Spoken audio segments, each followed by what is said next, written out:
Hello, welcome to Health Hope. My name is Gail McKenzie and I'm your host today. We know that your health is important and we have designed this program just for you to give you information and encouragement for your physical, mental, and spiritual health.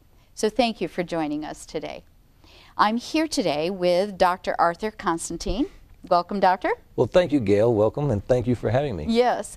Dr. Constantine is a cardiologist with the Heart Group, is that right? St. Thomas Heart. St. Thomas Heart, that's correct. Yes. So we're very excited that he's here with us. Dr. Constantine has practiced here for a number of years, but before we begin, let's kind of go back. Let's give our viewers a little bit of history. Okay. So that they kind of know where you came from and how you ended up here in Nashville.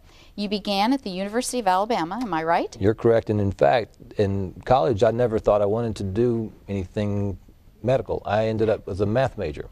Oh, really? So, okay, that's interesting. But the math actually works because things have to fit. They have to add up. Yes. And yes. So from that perspective, it does. Gave you a good background. Gives you a good background, and doctors to some degree are problem solvers, so it fits nicely for me. Absolutely, yes.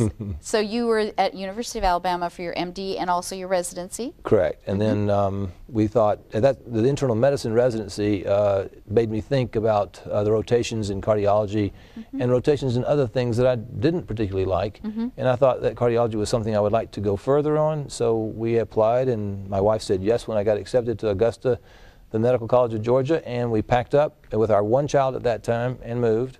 Oh boy, and we had another one there, and it was a good time. In looking back, I didn't know for sure I wanted to be there. You know, am I second guessing myself as to what are we here for? But the more we were there, the longer we were there, looking back on that, those were 3 very good years, and 3 very good years that we really enjoyed it tremendously.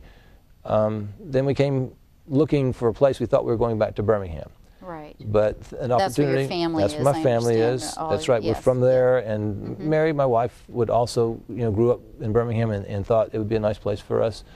And the opportunity here arose, and looking at that back, that was also God having us here, because this has been a wonderful home for us and our family, and it's a nice place to raise a family. Yes. And the kids have been enjoying it, and they call it home, and actually we do too. This is home now. This is home now. Yes, that's right. Yes, yes. 22 years, or going on 23 years, I guess, you've been here and practiced. So, and of course, goes without saying, cardiologist is a heart doctor, and we all have a heart, and it's beating because we're here, and we know it's important. But let's kind of start with, I believe, you have a book. And I'm going to show this book. It's called It's Always the Heart. Okay? Yes. Now, this isn't what we might think, because most cardiologists like to tell us that we have to eat certain things and exercise and those kind of things, which we hopefully will talk a little bit about. Correct. That. But you have gone beyond that. There's something that changed in your practice, in how you did doctoring. Can I say that? You can say that's probably that. That's right. A little down home to say, no, but that's okay. We're in Nashville. What happened in your profession for you that changed? But in general, heart disease is a preventable disease. Okay. It's the things that we do or don't do. Right. It's the smoking. It's the lack of exercise. It's the not eating right. It's the way that the world is now getting faster and faster, so there's boxed and bagged, and it's not healthy, and but it's quick, and we're all working, we need more and more stuff, and so we have to have more and more time at work, and so it becomes hard to do those things. So as in the office, I'd see patients who were convinced that it was their heart, and physically we knew it wasn't. We've done tests to prove it wasn't. It's not like we're going to ignore the symptoms. We're going to check them out very carefully. But they would still come back in each and every time with the same complaints. So as I was, one of my friends, I call her my sister, one of the nurses in the cath lab had given me a Bible, a tab Bible, and she put my name on it so I can claim ownership to it, and tabbed it because she knew she needed to make it convenient. Not because I wasn't a believer, but some things you would, it's just easier for a Bible to be tabbed. Okay, so I looked at the index and I said, well, I think I'll look at the heart. And I thought, as a heart doctor, maybe God wants me to look at the heart. I'll see. And as I was reading about the heart, I was so impressed and so awestruck by the fact that it was so similar, if not exactly like the physical heart. The importance he put on the spiritual heart into everything that we do. And things that he would say, it's the wellspring of our life. It's the center of us. And I thought, well, that's really the same thing about the heart physically. And it became apparent to me that they are bound together, and he did it on purpose. Now, I don't know God. I know God, and I know Jesus, but I don't know his mind. I could never get close. That's impossible. But if you look at the clues, why would it be so similar and almost exact? You can replace, if you put the physical heart in front of everything that he says in the Bible, you can say about the spiritual heart, you can replace it with physical, and it's the same thing. Wow. And you know, there was a minister that we liked listening to, was on the television in the background, and as I was reading some of this and came up with this thought, that she said basically that God doesn't make any mistakes. And I thought, well, I wonder if he's wanting me to hear that he doesn't make a mistake. Maybe I'm right, and if I'm wrong, it's not going to hurt, because we have to take better care of our spiritual heart to fix our physical heart. If you don't change what consumes your heart, you will continue to have the same physical problem. So this was kind of an aha for you. I mean, that's what I call it, kind of like, oh, a revelation kind of thing that you, and you put the two together then as far as treatment. Is that, can I say it that way? You can say it that way. How did it change the way that you treat patients? How did it influence you in talking to your patients? It was interesting that it was very fatiguing in the office when people would come in. They would argue with you about, I guess argue is the wrong word, but they were convinced that it was something and you were convinced that it was not. Okay. And the evidence proved that it was not. But they were convinced that it was there. So why? And as I read about the heart, I could see that people were not taking care of their spiritual heart, their physical heart, but they didn't know what the importance was. They were not doing the things. And as our physical heart hurts, I think our spiritual heart hurts. As joy comes in our physical body, joy feels the same way in our spiritual body. And it feels the same. If things go well, you are uplifted. If things are not going well, you're down. And they were coming in because they were not doing the things they were supposed to do, and that ultimately made them feel convinced that it was, or they were going to get, a problem that really they had no reason to have. And at least then, as we spoke in the office, it became more enjoyable for me, because instead of listening to defeat and I can't, but basically I won't, or the excuses and things, we could start talking about the truth. The truth is, I'm right. I'm right. If you use God's book as the reference, the things that are in there, you can't argue. And we would at least then have a common ground that we can say, okay, if this is going on, we can at least, I would say this is how it applies to my life. And they can't really tell me that it's not, because if I'm telling you this is the way it is, personally for me, physically, and my family, we go through things like everyone else does, then I'm here to encourage them and be a witness to them about that truth. And so they can see how it applies to me, and if they like what they hear and see, then they can try it. It's not going to hurt you, and it might apply it to their own spiritual walk, yes. Now, in your book, I noticed that you said, I have a quote here, I became a better cardiologist and better man of God after coming to the realization I could not fix any organ in the body. Well, we like to think we can solve all the problems, and until I realized that it's not really me. He's blessed me to be where I need to be. He's put me where we need to be in Nashville. We could have been somewhere else, but would it have been the same? Would I have come up with the same blessings and would things have continued to evolve in our life the way that they have? Maybe not. We can't say that they would have. And there's so many things that I see that I am blessed to be able to do in the cath lab, where we fix an artery, or it's very rewarding physically to be able to help the physical heart and to interrupt a heart attack. Right. But to be able to speak what God says is 1,000 times more enjoyable and more uplifting. And and so as I get to do that in the office every day, what is my purpose in the kingdom? Well, I feel that in one way, as a cardiologist, as a heart expert, I'm a believable witness. I'm an expert witness in how to physically and spiritually take care of your heart. And so you have to listen to an expert witness, and so I use that blessing and talent to at least try to help people in their walk as they go through life, because we're all the same, and if it works for me, it should work for them. Yeah.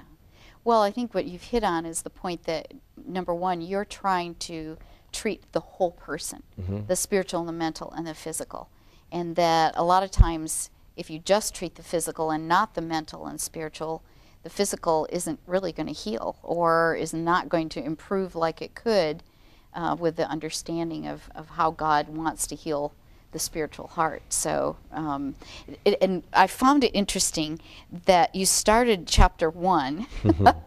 I wanted to speak to that with the Hottie Heart, you called that chapter, and you talked about a patient of yours that you called Mr. Important that came into you. Tell me a little bit about that. Maybe I think our viewers might find it fascinating of what this patient, unnamed of course, and Mr. Important, came in and his reaction to some of the things that you were talking to him about. Well, the funny thing about that is it's as I gave the manuscript to my mother, she said she saw herself in every chapter. Okay, I see myself in every chapter because they're issues of the heart. They come from God's Word. And so we're all in every chapter to some degree. Now, I'm hopeful that Hottie Heart doesn't lead my personality, or when people see that, they see you coming, that's what they say. But it's actually more than one person. That I talk about a group of people. Right. And it's not one patient that I've seen that's like that. There are many. And like I said, we all want healing now. I mean, we all want things now, and that's, that's a haughty, somewhat of a haughty thing for us to say. And it's in God's time. And so patients sometimes feel, and they can be a person that's not a business person. They can be out, and I've got to go tend to my fields, and you're keeping me from doing that because you're late. And sometimes they'll tell me that I'll come in and say, hello, how are they doing? And they'll say, I was taking a nap. And instead of becoming offended with that, I usually will tell them, I should start taking a nap in the afternoon. You look great. and so, but you can get offended to that, or you can respond in a way that's not. Disarms it and It's just, so, Yes. and we go on and talk about the issues. Otherwise, you'll be back and forth about, well, I was late because of this, and, it's a never ending. Yeah. So it's really an attitude that is predominant that makes it sound like, let's get this done. I've got to go on. I've got things to do, but I'm having a problem. And so none of us want to have a problem. It's never convenient to be sick. It doesn't matter who we are. We're going to face it at some point. Yes. We can, sometimes we can set up an appointment with someone because we'll ask them, what's the best time for you? And they'll tell me. And then you get that set up and they'll say, well, I hope I can make it. And you want to go, you're the one that chose the time. But anyway, the point still being... this is about you and your heart, right? And you've got a heart problem, and we're here to try to help you. Yes. So it's funny, though, that as we go through this, almost every time, and I could say every time, but it's a significant number of the times that once they see that you really care for them, and that you're here to help them, and you do physically help them, and then they see the way that you go about doing it, that's gone. It's almost as if, when I am late and I'm apologizing for that, then it's like, oh, no problem. I'm fine. Okay. It's okay. I know you're tending to other people. And I wanted to go, wow, that's amazing, that transformation. But usually there are also people that don't keep coming back with problems because, again, they have changed that heart to do the things they're supposed to do also. It makes you want to take care of yourself. It wants to eat right. I am going to take some time and spend it in the morning, evening, but I prefer the morning because the evening I'm usually too tired or to spend time with God, meditate on His Word. You'll be surprised what He tells you. He might be telling you something that you need to know today, and you didn't look. One didn't look. You do look. So, but the point is, we don't look. I don't look. It's happened to me, and you get complacent. You say, okay, I'm fellowshipping with Him all day, but what does He really want me to see today? You might see something different that you didn't catch the first time you read it. To take that time, and And so, if they do that. So you're really talking about a change of attitude and perspective on what affects us every day in our lives. Being able to face those things head on without impatience. I kind of think of that too. I deal with that maybe just a little in the automobile. My car, it's like, oh no, I gotta get there, and somebody just got in my way, and the frustration and the stress level just, you just kind of feel yourself going like that. But understanding that God is always in control, even on the highways, the side roads and whatever else, that God's still there, and we just, our perspective is, okay, take a deep breath, and we're going to get there, you know, and don't let it bother us. Huh? He'll tell us that He is in control of our path. Yes. And if we know that, we can settle down and say, well, He's in control of my path. He tells me He'll be a light to my path and my steps. And so I'll be there. I'm not doing it on purpose. Sit back and let Him. That's right. Yeah, let Him be the one to direct. You also talk about the joyful heart, and about patients that have come in, and you know, how you've seen how they even I think the lady that you talked about, Mrs. Talent, I believe that was the name in there, that she had a joyful heart. Is that right? Am I You're right. Talking about that? She was, I mean, and it's easy to be joyful when things are going well. Yes. But then she was one of those that shouldn't have had the problem, and she had a problem. That's what you said. She shouldn't have. It didn't look like she should ever have a heart attack, and she did. And so, but even through that, she maintained her joy, and the difference that makes, I think, even in physical healing, to be able to. I'm a cancer survivor myself, and I know that, you know, the studies that talk about laughter and being joyful and positive thinking, you know, kind of thing, and that God can give that to you. You know, a merry heart doth what? It's like good medicine. Right. Is that right? And that's right. And a joyful heart is healing to us. It's a very important, you know, concept that is true. And you can focus on the negatives, and I feel that our cells respond to that. I feel like our cells are uplifted, or our cells are cringed if they're not. And as she went through that, there's going to be doubt. There has to be, because I was thinking about it from my perspective. I was shown personally in our own family someone who is a joyful heart that went through a very bad diagnosis. Cancer is a diagnosis you'd think, okay, but she never even claimed the disease, and now and knew that the treatment was going to be something she needed to go through, and that she was going to stand in faith to know, I'm not even going through the treatment because the doctors say I'm supposed to, but I know I'm healed already. And I thought, wow, that was an amazing, that's a talent. Now, I didn't spell talent the same way as the word talent. Yes. But again, I thought that was a talent to go through that, to have that kind of faith. And maybe that's a stretch to call it a talent, but I don't think so, because I didn't really have that at that time. I don't know what I would have felt if I was told the same thing at the same age. Right. But as you go through that, I'm thinking, okay, even if I was, there's going to be a lie that says that you're not, that's lying. The doctors are not telling you that, and you're going to even want to be tempted to look at the percentages. But we encouraged ourselves not to even look at the percentages. Don't look at that. You're completely healed or you're not. There's no 30% healing. And, you know, so you just stand in faith to know that that's going to happen. And I've seen that, and not only in my patients, but I've seen it personally. So I am actually an expert witness there too, because I can tell them the truth. I've seen it so many times in my own practice and also my own family.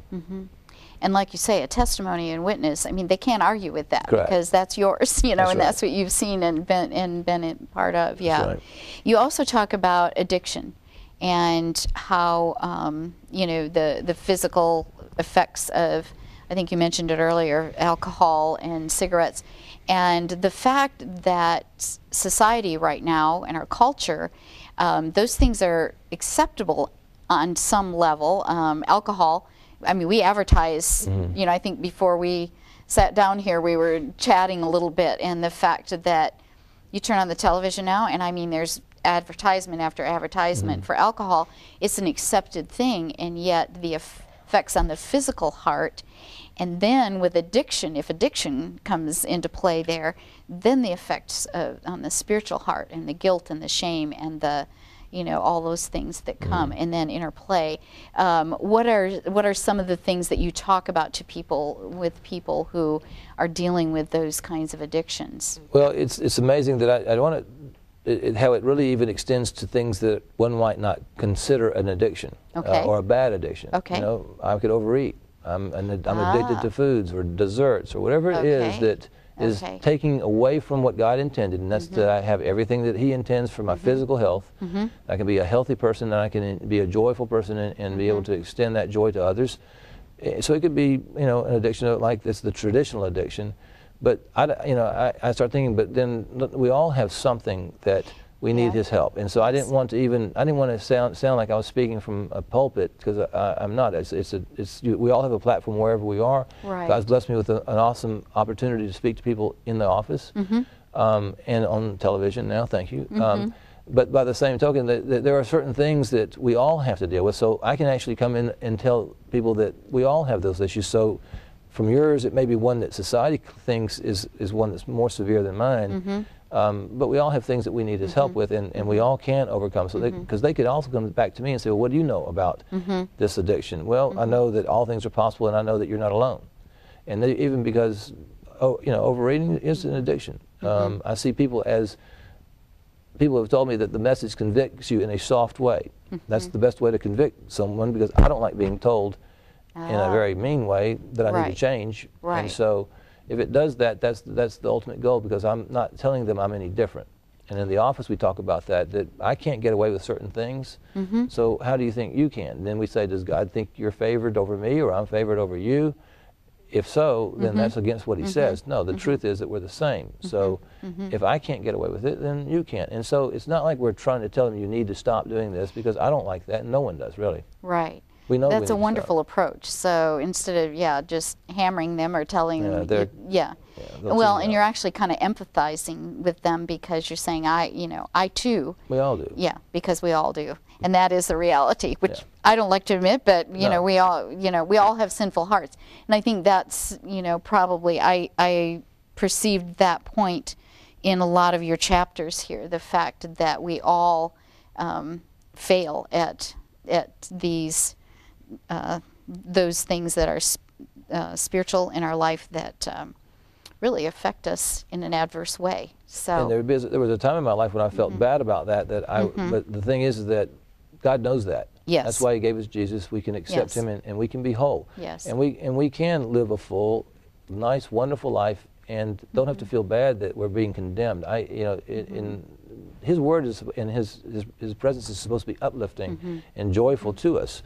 You're not supposed to feel bad because I can't meet all, because all of us fall short. Right. And because I'm a cardiologist, I don't think that I don't have I asked him for that no-risk contract, and he sent me down a low-risk contract that says, and he told me to work for it. And so I have to work for my low-risk contract, and it's not a no forever live contract. Right. And so I have to do the same things to stay healthy and try to manage my schedule the same way that they would. And so I can hear the story, but it falls on deaf ears, because I have the same issues. I'm the same as they are. And so, and they know that I care about them. And the bottom line is, I love hugging patients.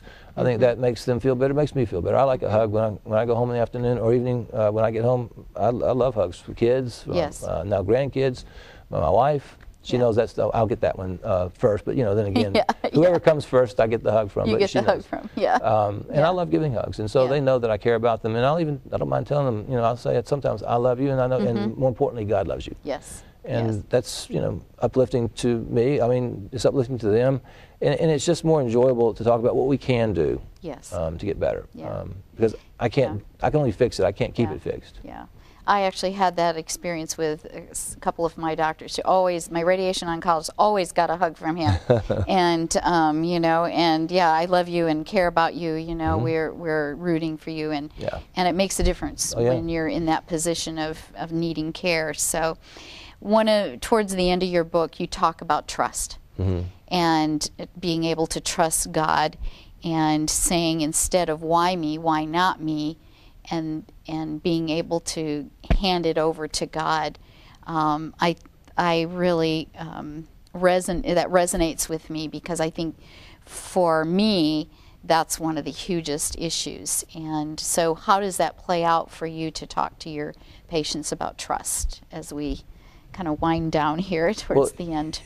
Trust it's a hard, and a lot of times, again, not to glorify the enemy, but the enemy is there to try to, because anything of God, the enemy tries to attack. And so God wants us to trust, in something, to trust something that you really haven't seen. We haven't walked with Jesus the way the apostles did. We have to now trust by reading His Word that that's true, and what He says is true. And so you know, there's constant battle. You know, somebody might call it the battlefield of the mind, which a wonderful minister that we love listening to will call it. And you know, you can consider him on your shoulder, telling you things that are not true all the time. The liar is telling you all the things that are not true. But the truth is, that's not what God says. And so if you start thinking about that, you say, I have to then trust when something bad does come, I'm going to trust that His Word is true. And trust, it helps you become more faithful, because when you stand on that trust, you know He's not the one that's going to lie to us. He's faithful always. It's us that we have to maintain that same we have faith. to worry about, right? We have to worry about. That's yes, right. So, yes, absolutely, yeah. And I think that's so foundational for faith and belief, you know, too. So yeah, that's really pretty great. The last thing that we want to just kind of end with is what would you share with our viewers as things that they can think about as they're thinking about heart health? What do you want to tell them? Just share that. I want to tell you to trust. Trust me that I'm telling you the truth. That if you take care of yourself, if you exercise, if you watch your diet, if you do the things to take care of your body, and think about it, that God wants us to take care of our body. He wants us to glorify the body that He gave us. It'll last. It'll last as long as He wants us to have it to last. It'll last for a healthy life. You'll be less in the hospital. You won't see your doctor as much, and you'll feel better. And you will be joyful to other people. And this message really has to happen so we can change the world. Yeah, change our hearts. And influence other people. So, well, Dr. Constantine, this has been fascinating. And again, I wanted to show the book here. It's Always the Heart, and that's kind of your answer, isn't it? It's always the heart. And so we appreciate that, and I hope we'll get you back again and get a few more nuggets out of this, the word that you've written here. And I want to thank you as our viewers for tuning in to us today. And I want to encourage you to take that opportunity, to take time, like Dr. Constantine said, every morning. Spend time with God.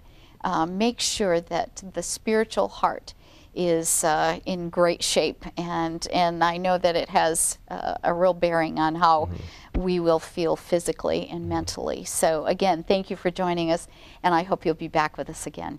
For more information, we have a Facebook page, Health Hope TV. And remember, health is the goal, and hope is the anchor.